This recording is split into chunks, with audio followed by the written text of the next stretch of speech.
The What to Next podcast helps you build a TBR of future favorite books. In each episode, Lori and Maine interviews authors and book influencers to recommend books they loved for you to pick up today. If you're an avid reader, always looking for your next great read, then the show. Hi, Brianna. Welcome to What to Next podcast. Thanks. I'm so excited to be here. So happy to have you here. Tell us a little bit about yourself. So I write psychological thrillers and historical fiction. I've been doing that for about 8 years. Before that, I was a journalist and I covered politics and policy in Washington, D.C., which was very exciting in my 20s. And then my 30s hit and I was like, I can't keep covering every single super deadline at Christmas Eve kind of thing. So I kind of shifted my interest into fiction, which is I've just really loved doing. So that's kind of my career background.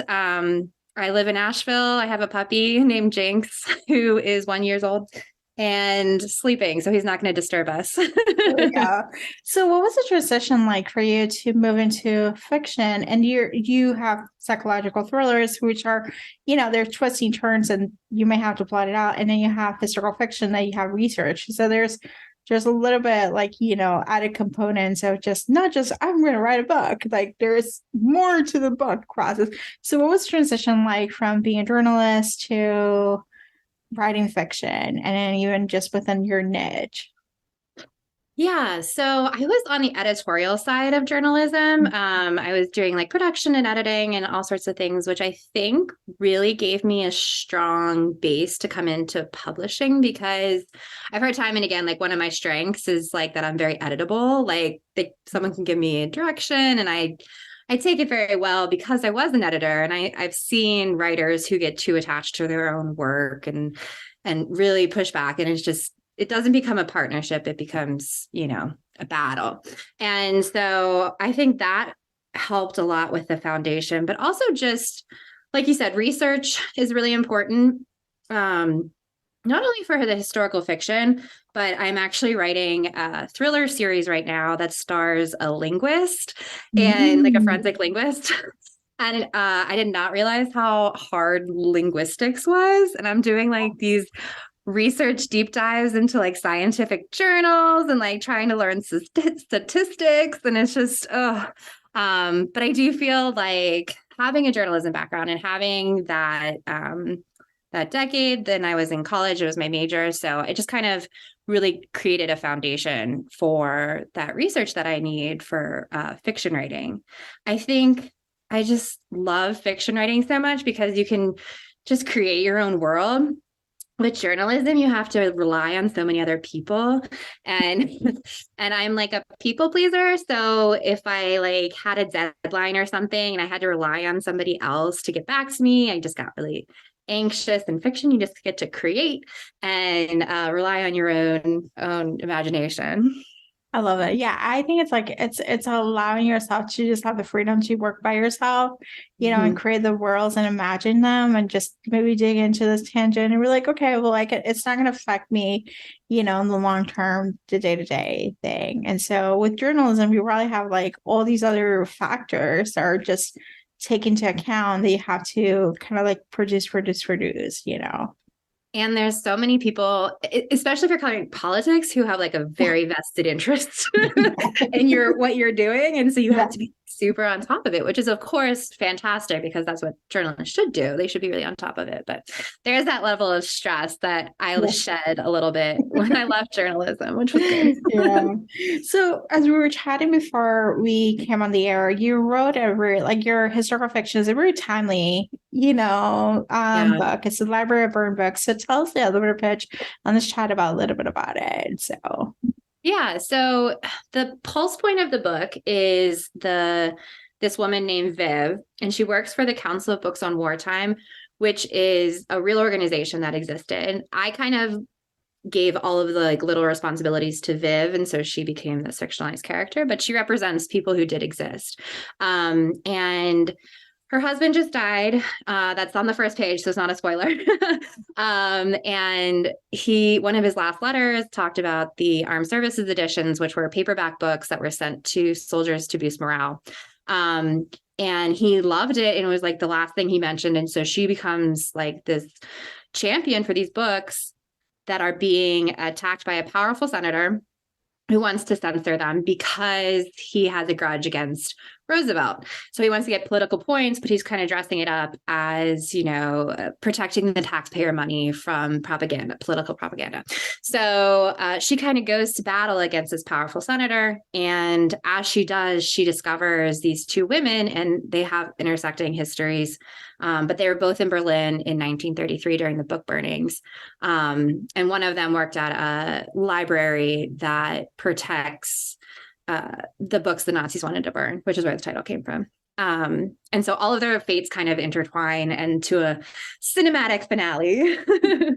There we go. And so, as we can probably tell, if we look at the news, there's been a whole thing about banned books. I live in a state that is a big proponent of it, and it's been on the news for it. And so, what kind of similarities are you noticing from this time period, from like 1930s to where we are today, without going into politics, but just like there's some similarities here? Yeah, there's definitely parallels, and you see echoes. One of my favorite sayings is that history might not rhyme, but the history might not repeat itself, but it certainly does rhyme.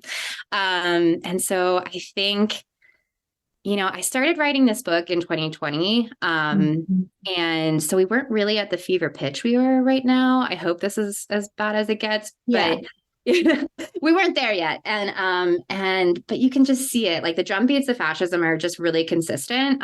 So once you start studying history, you can see the way that they try to control people who want to become authoritarianism or whatever, want to control the masses, essentially, the people who vote. And they do that through entertainment or information that's available. But I always think that books have a really specific angle, because they create empathy. And I don't know how many other entertainment mediums do it to quite the same extent, because you're inside your main character's head usually.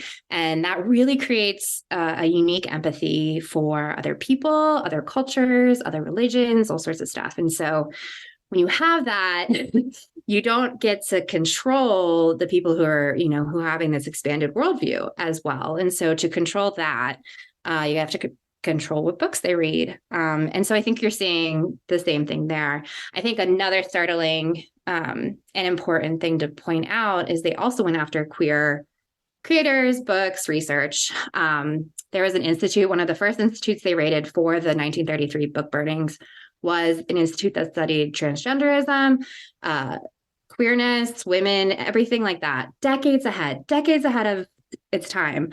And they burn all that research. It's just gone. And so it just feels like that's where they would, like, it feels like they just continue to go after people who maybe are not in the majority of the population, who are a minority. Yeah. So an easy target. So I think you see those parallels as well right now.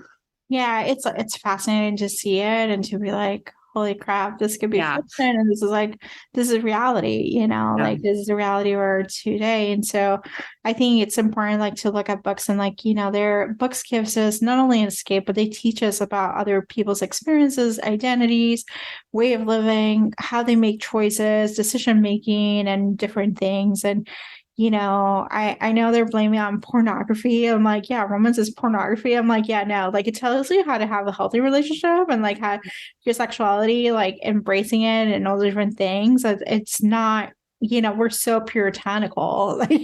I know. Well, and I do feel like there's an aspect to it where it's like, if someone is queer, their existence is sexualized, just being gay, lesbian, whatever, their existing is sexualized. And and they don't do that for, straight people who, but it happens all the time with babies wearing onesies that are a future heartbreaker. And I'm like, Like, how is that? I don't know. I think there's a lot of hypocrisy there, and Yeah. yeah, scary. It's scary times. So we'll keep fighting the good fight, you know. Yeah, yeah, Good exactly. news. That's Good what I hope news people is kind of take away is just like yeah. fighting the good fight is kind of worth it sometimes. And Yeah. even if you don't win, it's still important. It's still important to make sure that our voices are heard, and it's not Yeah. the minority that's the only voices that are heard. Yeah, good news. I just saw in the news that Illinois passed. They're about to pass a bill that it allows not to ban books. Like they're in the I saw end. that. I was so And I excited. was like, yay! I lived in Yeah. Illinois for a couple of years. I was like, yay, they're doing something. So, Yeah. you No, know, I know. I feel like that's such like a low bar to be excited about, but at the time it is kind of exciting news. it is. So switching gears, let's talk about the Gretchen White series because Yeah. it's the third book is coming out in a couple weeks. So tell us all about it. Yeah. So I feel like I wasn't going to be emotional, but yeah, this is the third and right now final book for my series on Dr. Gretchen White, who is a sociopath, and she solves crimes as a sociopath. And the first one, the way that it came about is I really am interested in the psychopath kid trope. But I didn't really feel like I had anything to add to it. I think like there's a Aurora out there that is plentiful. But I did think that it would be cool, like to write if someone framed the psychopath kid, because then like of course everyone thinks it's them, and how do you get someone to listen and doubt that story, and so that's how Gretchen came about, because she's a sociopath, so she kind of sees herself in this like psychopath kid, and that started the series. And then she kind of has this background where she was involved in a murder when she was a young girl, and that's kind of haunted her for her whole life. So that second book, she solves that, and then the third one is she has this partner named Marconi, and I have people like begging me to like get them together, but Marconi is arrested for a murder that she didn't commit. So that's kind of or did she? I don't know. That she might not have committed. I don't know. And these books are available on Kindle. Yeah. Anyways, and so that's the third one. And I think it's funny because everyone just like the feedback I gotten on it so much more than any of my other books is how much they just love the characters. And it's so funny because they're like, it's a lovable sociopath. And, her and Marconi's relationship was really fun to write because, they kind of fit and rub at the wrong, they kind of like have their jagged edges kind of match. And so, yeah, it was really fun to write. I got to be like snarky and think about like, I want to kill this person because they're annoying me type inner monologue. So, yeah. I love this. And these books are available on Kindle Unlimited as a read and listen, which is exciting. So if you want to listen to it, you have Kindle Unlimited, you can also get the audiobook included in the whole shenanigan, Awesome. And I love the narrator for the Gretchen voice is great narrator. Perfect. All right. So let's talk some book recommendations. But before we get that, we got to talk about Game Changer series by Rachel Reed because we both are huge fans of it. Huge fans. Love you, Rachel Reed. Yeah. So for those who haven't listened, the Game Changer series is a male hockey romance. It's about 6 books in the series, but they follow different team members in different teams. So it's not like anything straight up. Each book has like a sequel. But they're not, you don't need to read the whole 6 books in the series, but you should because they're so good. So tell us like, what is your favorite couple, first of all, and then like, what do you love about the series and what brings you comfort by reading them? So Shane and Ilya are my I feel bad because I feel like they like dominate everybody's favorite list. I follow her on Instagram and she was posting all of like the last year rounds up, and she's just that couple is like on everybody's favorite list. So books 2 and 6, if you guys are interested. They're just so cute together. It's a rivals, and then they're kind of not hate sex, but rival sex. And then they become more than that and kind of navigating how to hide a relationship in professional hockey without, destroying their careers. And I think there are just so many moments in there where I'm like, oh, Yeah.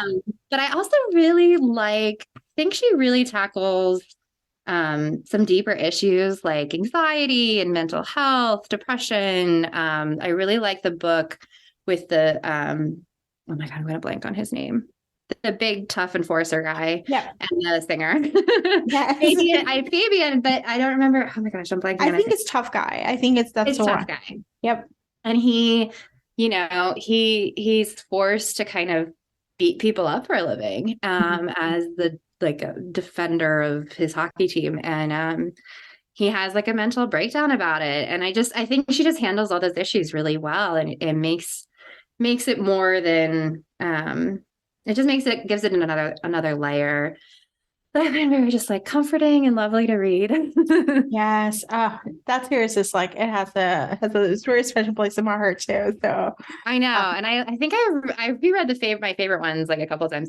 You know what I thought was really interesting is since we're chatting, is the one with the social media manager and yes. yes. And I felt like she handled that so well because one of the main characters has kind of internalized homophobia and the other one is out and proud and loud and just the way that he was kind of a villain and like not a villain, but he was not great. You didn't root for him in the previous books. Like he showed up every once in a while. Yeah. And then he got his own book. And I just like love the way that she navigated that. Like he wasn't perfect, but you ended up just like loving him anyways. Yeah, I love that one because it was like I think we just saw a redeeming story, like a villain Yeah. redeeming itself, Yeah. you And like a know. real redemption story. Like it wasn't Yeah. like like it wasn't stuff that you're like, oh, well, that's just normal or like whatever. It was like legitimately he had caused harm and Yeah. pain. And then he went and did the work and like you got Yeah. to see him doing the work. And I think that's really cool and like a unique kind of take on it. Yeah, so the series is so, so good. And Rachel Okay. Reed is coming out with a standalone later on this year.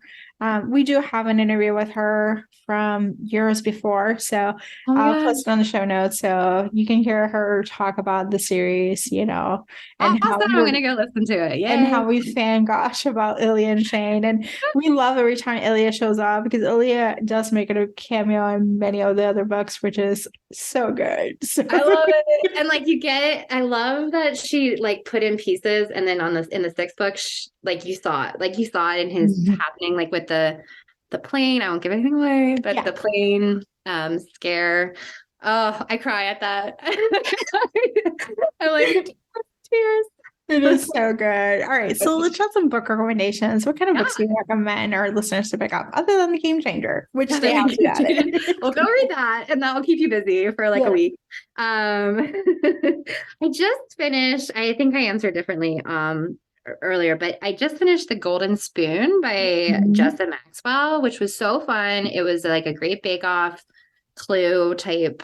They're in a manor, and someone dies, and that was really fun. I also just finished The House of Eve by Sadiqa Johnson. Mhm. And that was beautiful. It came out in February. So these are all kind of recent. I like Yeah. to keep up with like recent Yeah. books as much as possible.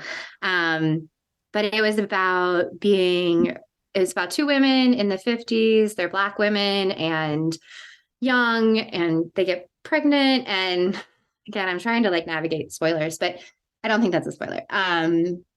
And just how hard it was. And I feel like talking about timeliness and how much Roe v. Wade has let us control our lives more. And now, I keep dragging us back to politics. Sorry, but It is okay. it's a good example of like how recent it was that a pregnancy is just going to derail a lot Yeah. of plans and like the way that you live. So that was really timely. I also just finished The Lost English Girl. If you want a historical fiction rec, it was about the children who were evacuated from cities in England because they thought there were going to be like bombs dropped, which there were, of course. But all of the psychological ramifications that went into it, like they were like, yes, this is a good idea. Let's like ship the children to the country.